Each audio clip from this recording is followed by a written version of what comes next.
शिवसेना उद्धव ठाकरे गटाचे राज्याचे उपनेते अद्वै हिरे आपल्यासोबत आहेत। दादा, ज्या पद्धतीच्या चर्चा सकाळपासून सुरू आहेत, राज ठाकरे उद्धव ठाकरे एकत्र येणार अशा पद्धतीच्या चर्चा आहेत, कसं बघता याच्याकडे? नाही, याच्याकडे सकारात्मक बघितलं पाहिजे। जर कुटुंबामधलं अंतर कमी होत असेल, दोघं भाऊ एकत्र येत असतील, तर याच्याहून शिवसैनिकांपेक्षा जास्त आनंद हा कोणालाही होणार नाही।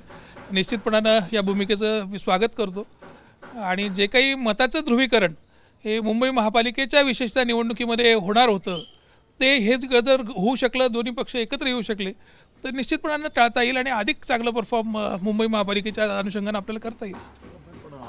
उद्धव ठाकरे यांनी टाळीला प्रतिसाद देताना असं देखील म्हटलंय की या ठिकाणी काही अटी शर्ती आहेत आणि त्या मान्य करून शिवरायांची शपथ घेऊनच आपल्याला या ठिकाणी एकत्र येता येईल। आता साहेबांचं म्हणणं अतिशय रास्त आहे, कारण भूमिका जी असते ती सातत्याने कन्सिस्टंट तुमची राहिली पाहिजे। आपण विधानसभेला वेगळे व्हिडिओज लावले, आपण लोकसभेला वेगळ्या पक्षाकडनं गेला, आता परत आपण वेगळ्या दिशेने जातोय। त्यामुळे सातत्यानं हा जो बदल त्यांच्या विचारसरणीमध्ये दिसला, तर तो कदाचित पुन्हा होऊ नये या दृष्टिकोनातनं एकत्र यायचं असेल तर मग कमिटमेंट्स होऊन आपण कायमस्वरूपीसाठीच एकत्र आलं पाहिजे, एका निवडणुकीपुरतं एकत्र येता कामा नये। त्यामुळे जसं भाजप शिवसेनेची युती अनेक वर्ष चालली, किंवा आता आमची महाविकास आघाडी म्हणून आम्ही काँग्रेस राष्ट्रवादी काँग्रेसबरोबर गेले अनेक वर्ष आहोत आणि पुढेही राहणार आहोत, तर तशी एकदा युती झाल्याच्या नंतर ती टिकली पाहिजे। या दृष्टिकोनातनं ज्या काही चर्चा असतील त्यानंतर भांडत बसण्यापेक्षा आधीच करून आपण एकत्र आलोत तर ते अधिक संयुक्तिक होतं। पण दादा, ही सकाळपासून चर्चा सुरू झाल्यानंतर खरं तर वेगवेगळे एक वादविवाद म्हणा किंवा वेगवेगळे चर्चा समोर येत आहेत। अनेक लोकांचं असं म्हणणं आहे की कुठल्याही प्रकारची आट न घालता दोन्ही भावांनी एकत्र यायला पाहिजे।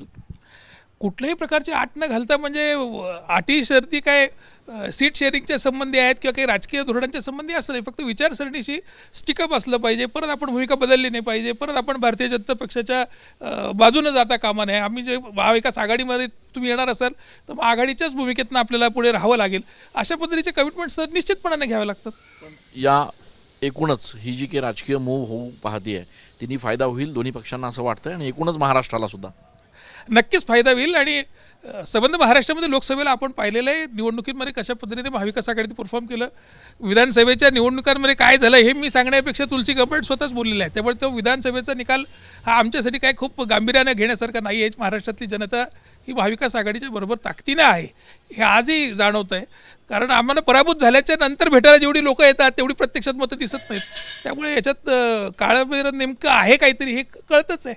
त्यामुळे येणाऱ्या काळात जर EVMचा गैरवापर स्थानिक स्वराज्य संस्थांमध्ये केला नाही तर महाराष्ट्रातल्या सगळ्या जिल्हा परिषदा आणि सगळ्या महानगरपालिका या आघाडीच्या ताब्यात आल्याशिवाय राहणार नाहीत।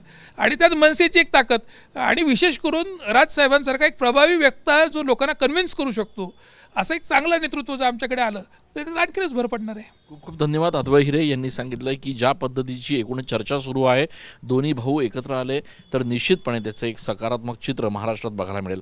कॅमेरा पर्सन आकाश येवले, चंदन पूजा अधिकारी, TV9 मराठी।